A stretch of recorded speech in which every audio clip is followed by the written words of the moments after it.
everyone, and welcome back to Lucky Loaders 15, where I'll be giving you 6 of my best tips for tomorrow's racing. Now before we get stuck into them, I'll quickly just recap on how our selections have performed today. In the end, it started off on a promising note as we opened the day with a winner. That was Antonia De Vega for Rafe Beckett. It was a nice winner there, advertised at 5-1 last night, so if you backed her, fair play to you there. However, away from that, it has been slightly frustrating. I've just watched a nap. Midnight's Legacy being beat at Haydock. In the end, no excuses really. He came there, he was travelling quite strongly at one point, and I thought he was going to come and win his race, but just failed to pick up, and I'm not sure what the reason was. Is he too high in the weights? Where I don't think he is. The ground shouldn't have been an issue because he does handle cut in the ground. Maybe the trip's slightly far, maybe he wants a mile and a half. So yeah, very disappointing there, and I expected a better performance from him today. I expected him to be there or thereabouts. So that was a frustrating selection there. Volcanic Sky was well backed, advertised at 9-1 into 9-2, but failed to land a blow and was very disappointing. And also as well, the same could be said for Moon over Germany. Now I'm like I said, just recording this video just before 5 o'clock, and we still have one tip to go. So as long as Lucky Lodge comes in the first 4 at Newcastle, he runs in the last tonight, we have come out with some profit, but it will even be better if he can go and win for us. I think he's still about the same kind of price I advertised him at last night, 7-1, and if you can get that, I think he's a great each way bet. He loves the track, and he showed last time that he's coming into a little bit of form. So yeah, hopefully Lucky Lodge can do the business for us later this evening at Newcastle, and our hopes really pin on him if we come up with a profit or a loss. So yeah, that's how the selections have run today, but let's get into tomorrow's selections. I also as well remind you that if you're familiar with the podcast that I record called In the Saddle, we have recorded a podcast, and it's going to cover some of the selections that I'm putting up for tomorrow's racing. Not all of them, and there is a 50-1 selection that I have been quite sweet on, but I haven't put it up for you guys because it's not, I wouldn't declare it in my 6 best bets tomorrow if I was to have a bet, but I'm quite keen on him to run a massive race at those odds. He could either go really well or be really rubbish. You'll have to listen to it in the podcast, and he runs in the Middle Park Stakes tomorrow. Some of you might know who that is because you might have seen it on Twitter, but there'll be links to the podcast in the description box below if you listen to it on Spotify, iTunes or SoundCloud. All bases covered there, so if you want to listen to it, make sure you click the links in the description box below. But let's get into the tips for tomorrow, and we're going to be starting tomorrow with my Longshot, which runs in the 2:05 at Haydock with a horse called Milltown Star for Graham Lee and Nick Shannon. Now there was, at the time of recording, just doing this like I said before 5 o'clock, 12-1 with Bet365, and I think this horse is a big price in the context of this race tomorrow. Now, if you go back to some of his form from last season, he was running in some good races. He's actually won a listed race at Chantilly as a 2-year-old, and a lot of his best form came with a bit of cut in the ground, and that's what the conditions are going to be like at Haydock tomorrow. Currently good to soft, riding on at least the slower side of good, so the conditions shouldn't be a problem for him. And even though he's been running off a mark of 100 this season, he has been showing that he still retains some ability. He finished 4th on his seasonal comeback at Goodwood, which was quite a nice little race, wasn't beaten too far there. And then the last time we saw him, which was at the St Leger meeting at Doncaster, he was unlucky not to get a little bit closer that day. He was in behind a wall of horses at a really key point. And in the end, if he hadn't got blocked in, he probably would have been at least in the first 3. So I think you can mark that performance up last time at Doncaster and not judge him too harshly on it. Graham Lee, who was aboard that day, didn't give him a particularly hard time in the closing stages, and he did run on strongly. So I definitely think going up in trip tomorrow will probably help him too. He's going up to a mile tomorrow. He's been running over 7 furlongs. And like I said, I just think he's a big player in this race tomorrow. I don't think he would have to step up from what he's been doing of late to be involved. And at 12-1, I think that's a big price. Some other firms are shorter, but if you can still get a double figure price on him, I think he'll give you a good run for your money there. So that's going to be the long shot. We then go with one of my extra tips, which runs in the 2:25 at Newmarket. And I thought alcohol free here for Oisin Murphy and Andrew Bolden is definitely going to be a serious player in this race, and I quite like her at the prices. Now, she's currently 7-1, and I'm going to recommend an each way selection here. Now, alcohol free, she won on debut when we saw her for the first time out on the race course at Newbury in really impressive style, and she really found a lot for pressure that day. Oisin asked her and she picked up really well, and I was really impressed by the way she did it. Now, if you actually go back through the form of that race, it's not worked out too badly, because the horse of Simon and Ed Crisford's, that went on to win a race at Yarmouth for Fair Nursery off a mark in the low 80s. So she showed a good ability on debut, and then she stepped up, I thought, and ran a really encouraging race at Salisbury when she finished second behind Happy Romance in the Group 3 Dick Pool Stakes. Now, if you look at the race replay that day, she was a little bit green, and she was hanging quite badly to her left. But once Rob Hornby, who was aboard that day, got his whip in his left hand, she did straighten up and she plugged on really easily, and in the end was definitely the one to probably take out of the race. And I just think if she keeps learning like she has been doing, she's definitely got a lot more to offer, and I think she's quite scopy. Now, I'm not keen on Dan Dalla tomorrow.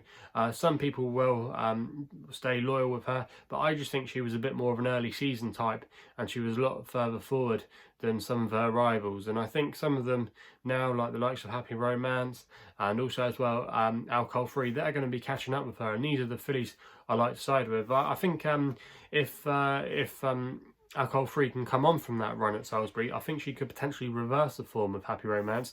Now, I like Happy Romance. I put her up to win that race at Salisbury, you might remember, earlier in the month. But I just think Alcohol Free is definitely going to take another step forward tomorrow. And at 7-1, I think that's a great each way bet, and I can definitely see her being there or thereabouts. So, being by No Nay Never, she won't mind a little bit of cut in the ground. It's been a little bit slower today at Newmarket. They have been producing quick times, but that's because of the wind. It's been a blustery day here in England, but I just think Alcohol Free at 7-1 tomorrow has got a really good chance going close. We then go with another extra tip, which runs in the 2:45 at Market Rasen for a little bit of jumps action there. A listed hurdle, and I think Brandon Castle is a really good each way bet here. Currently back at 13-2 each way for Bryony Frost and Neil King. I said on the podcast, and I always say this if you've been following me for quite some time, I think there's no one better over the national hunt scene than Bryony when dictating from the front. The way she gets her horses, especially over fences, but she can do it over hurdles as well. She really gets them to jump for her, and this fella is a great match for her. Has done really well so far this season. Won at the course and distance on both his starts, and even though he is off a mark tomorrow, off a mark of 139, I still think he does have potential off that mark in a race of this nature. Now, last time we saw him, he did have a spin on the flat around Haydock in the old Borough Cup, but I still think he ran a credible race there to finish in 7th place, where it probably just didn't suit him, the style of racing that day. It doesn't always favour prominent horses at Haydock. But Brandon Castle, I think he's still got untapped potential. And even if there is a little bit of cut in the ground at Market Rasen tomorrow, he shouldn't mind it. But we know what he's going to do. We know he's going to go from the front. And he's had an easy time of things of late, especially running around Market Rasen. And they just haven't been able to live with his jumping. And it's a track as well that I often find you don't want to be too far off the pace there. And I just think at 13-2, with this horse being running so well this season, he's definitely a lively player, and at 13-2 I think he's a strong each way selection. So that's going to be the tip there. We then go My Nap, which runs in the 3:35, the Cambridgeshire, the feature race on the card at Newmarket tomorrow, the 3:35, and I'm going to be going with My Nap here, which is Tempest for Jason Watson and Roger Charlton. At the time of recording, I'm going to put this one up with Sky Bet, who are offering 6-1, and they're offering the most places I've seen out there, 8 places. And I think that's a great bet there. Tomorrow's 6-1 each way, the 8 places. Now, Tempus, you might remember I put him up earlier this month when we were in our red hot streak, when we had 5 consecutive winning naps. He was the 3rd winning nap we had when he won a race at Ascot so comfortably in the end. And I said to you guys then that you probably want to get on at the double figure prices. I don't know if some of you took my advice, but I said that that was definitely going to be the race for him even before the race, because it's the same race actually that Lord North contested in last year, who went on to win this race. And I actually backed Lord North last year. Some of you, if you remember me from the pundits page days, I actually advised Lord North as my napper, as I was really keen on him, and I'm really keen on him here. He's quite a boring selection, but he just ticks all the boxes. Now, for that win at Ascot, he went up £7 by the handicapper to a mark of 100. But because this is an early closing race, he's still able to run off his original mark of 93. So he's effectively £7 well in. He's got a good win rate as well. He's won 4 of his 6 career starts, and he won't even mind a little bit of cutting the ground. He's won at Haydock on heavy ground, so that shouldn't be an issue. He's by Kingman, who I definitely think over this distance is the #1 sire around at the moment, and he's got a lovely Jubbernaught pedigree as well on his dam side, related quite closely to Tempest, who was a very good filly. So a lot to expect of this horse. Roger Charlton as well. This is the kind of horse I like him with, an improving handicapper coming through the ranks, and eventually definitely able to take their chance in Pattern Company. I think he will definitely be a Pattern Company horse next year, and he's got a good draw as well. He's in stall 23, and that's always where you want to be. You don't want to be on the low side, so you have a low number. You always want to be round about the 20s if you can. And I just think he's got everything in his favour tomorrow, and he ticks all the boxes. And I would be disappointed if he wasn't there or thereabouts at the end, despite it being a massive field and on paper a competitive race. But I think he's head and shoulders above the rest, and I'm really keen on him to get the job done tomorrow. We then go with my next best, which runs in the 410 at Newmarket. It looks a competitive nursery, but I thought Renaissance Rose could be well in here for Will Buick and Charlie Appleby, 7-2 at the time of recording. Now, this horse finished 4th in a really warm novice race at Ascot on debut, where the form has been well advertised. Quite a few subsequent winners have come from it. She then went on to Kempton, and she, despite being an odds-on favourite, absolutely bolted up by 8 lengths, and that was over a mile. She drops back to 7, but I don't think that'll be an issue at all, and she gets in here on her nursery debut off a mark of 84. I think she could be easily well in. She could still have, I reckon, about £5 or £6 ahead of her, and I think she's a 90 rated horse. Not a bad draw in stall 7 as well, so towards the middle. And I just think, like I said, there's so much in her favour tomorrow. I'm really sweet on her chances. So yeah, Renaissance Rose, not the most original selection, but that's going to be my next best. Currently 7-2 at the time of recording. And the final tip of the day for my 6th tip runs on the evening card at Chelmsford in the 6:15, and I thought Red October could be the one here for Sylvester de Souza and Hugo Palmer. Currently available at 6-1, and Hugo Palmer stable have been flying in the last couple of weeks.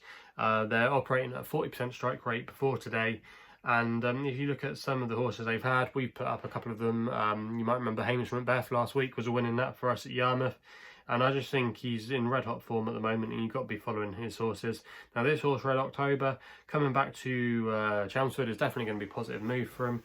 He's 2 out of 2 over the course and distance. Forgive his run last time on the turf, he doesn't seem to handle it as effectively. And off a mark of 91, despite having to go up in grade, I still think off a mark here, 91 in this kind of race, he's still got a little bit more to come off his mark, and Sylvester de Souza will probably most likely want to try and make all from him. He's got a fair draw in stall 6, so not the worst draw, and despite there being a couple of horses in here that some people might think have better chances, like Solid Stone, I'm not quite sure they want this trip. I think they're a little bit better over shorter. So Sylvester de Souza, if you can get to the lead tomorrow, dictate the fractionals, I think he's a lively player at 6-1. So yeah, they're going to be the 6 tips for tomorrow's racing. Quickly just recap through them. In the 205 at Haydock, we go my Longshot, that's Milltown Star, each way at 12-1. We then go to the 225 at Newmarket, alcohol free, 7-1 for the Cheveley Park Stakes there. 245 at Market Rasen, Brandon Castle, 13-2 each way. The nap runs in the 335 at Newmarket, where we go Tempus, Sky Bet, 6-1 each way with the 8 places on offer. In the 410 at Newmarket, we go Renaissance Rose, 7-2 win only bet, and then in 6:15 at Chelmsford, we go with Red October. That is a 6-1 win only bet, and hopefully he can give us a winner in the last race there.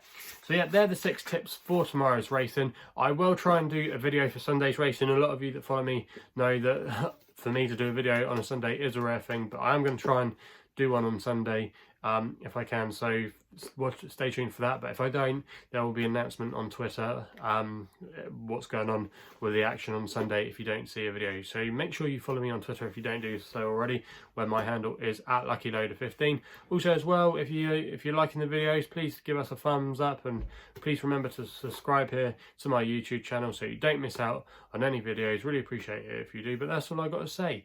So please gamble responsibly. Hopefully we can have some winners tomorrow, and we'll be seeing you soon.